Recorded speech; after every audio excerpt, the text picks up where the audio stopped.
Okay, good morning, class. Good morning, sir. So before we start our discussion, please stand up and pray. Please, Jolly Joe, lead us to pray. It's a prayer.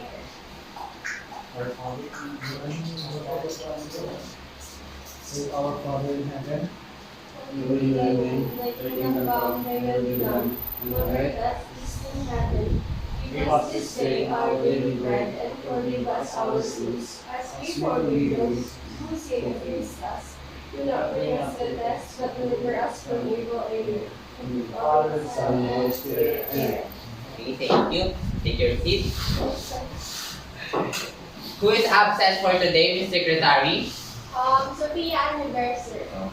So before we start our discussion, I will let you watch a video clip presentation.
Okay, so did you enjoy the video clip? Yes, sir. So based on the video clip that you watched, what is our lesson for today? Yes, Pebi. It's all about volleyball, sir. Yes, volleyball. So what do we mean by volleyball? Anyone? Yes, Joe. What do we mean by volleyball? so volleyball is from the word volley. From the word volley, you have to touch the ball using your hand. Yes, thank you. So, a volleyball is two teams, usually of 6 players, in which a large ball is hit by hand over a high net. The aim means to score is by making the ball reach the ground on the opponent's side.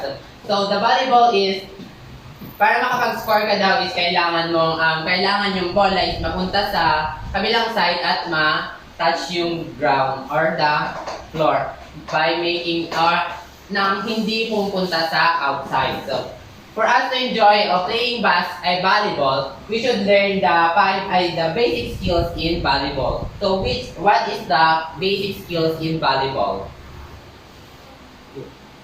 Anyone? Yes, Alexis. What is the basic skills in volleyball? Sir, David Lambo. Yes. The basic skills in volleyball that I know is the set, serve, spike, block, attack, or dig, receive, release. Okay, thank you, Alexis. So, the basic skills in volleyball. First, what serving? So, what is serving? In your own idea, what is serving?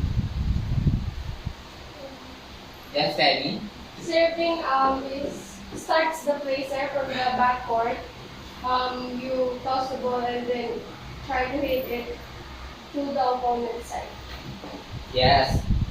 Serving is done by standing behind the line and attempt to drive it into the opponent court. And class, we have three types of service. We have overhead, underhand, jump serve.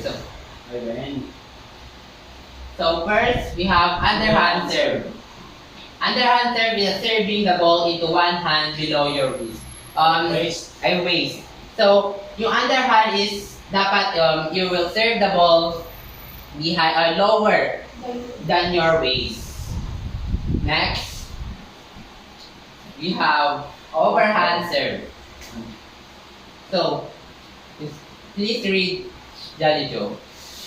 Overhand serve, which the player does with one hand and serve in the air above your head. Yes, from the overhand serve is done which the player will toss the ball first over the head.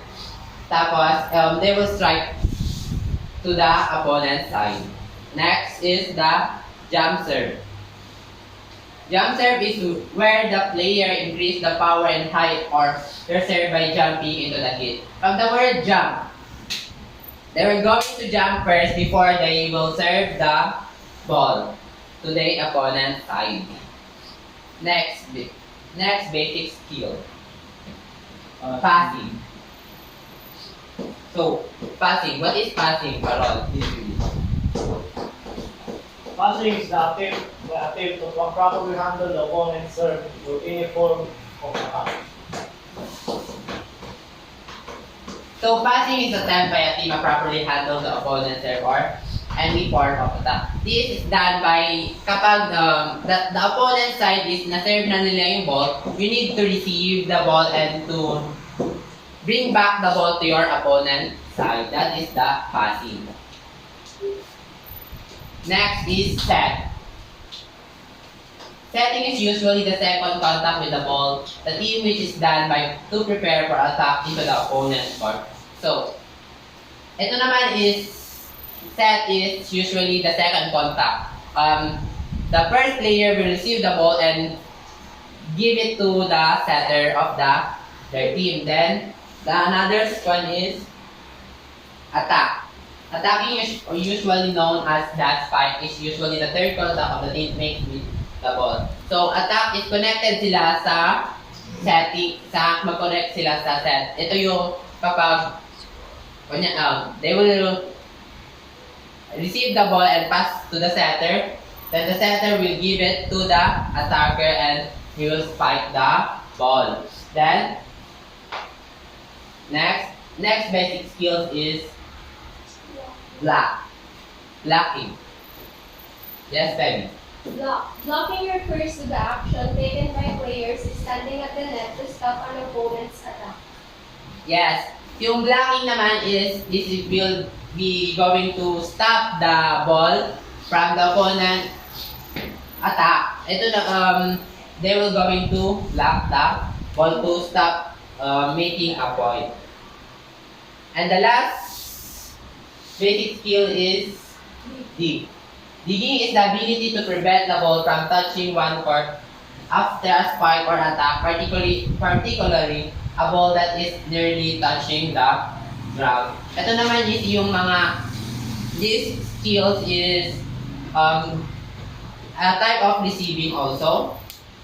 Na they will receive the ball lower or nearly touch the ground to save the ball and also to stop the opponent to have scores. So we learn about the basic skills now.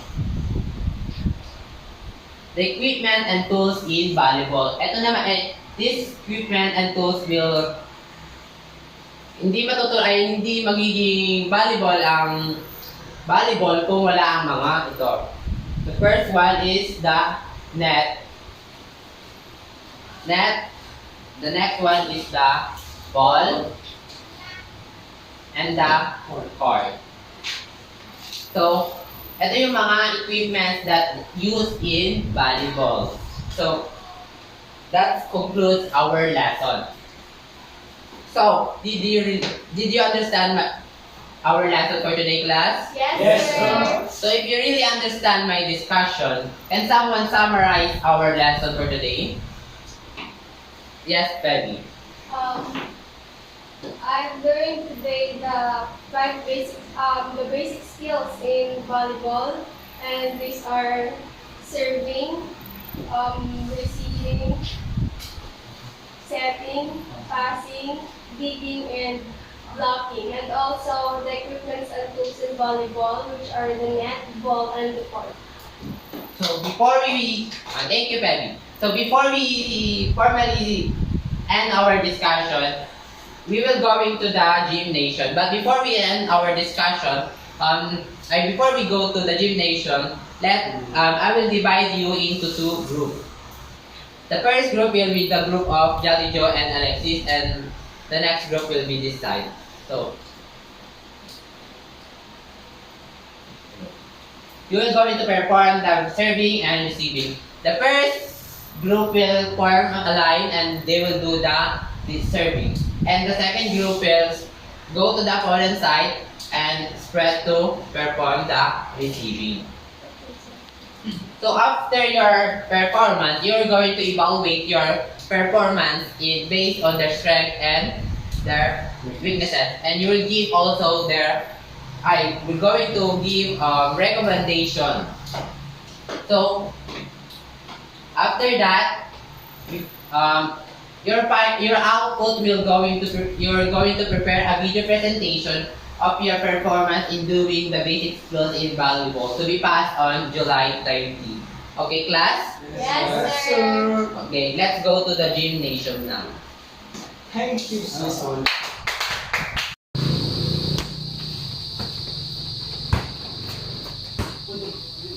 Okay, very good. Next. Hindi mo tag-serve. Kasi kami ito. Bukan kita na debut di. Well, Kita mo. Okay, next. walo. Sabi walo ka eh. Ulit. Sureto. Walo. Very good. Next.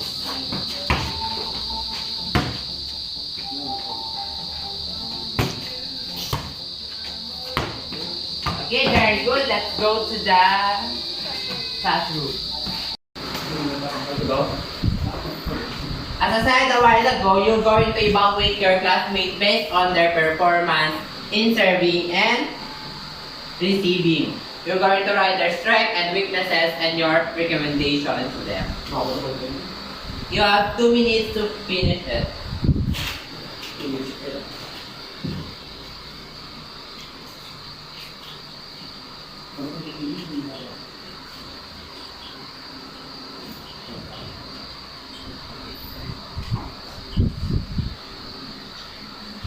Okay, pass your papers.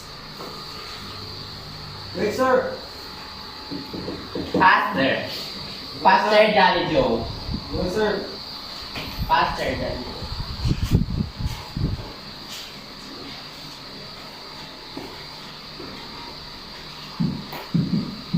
Man. Okay, class, see you next week. Goodbye, sir. Bye, sir.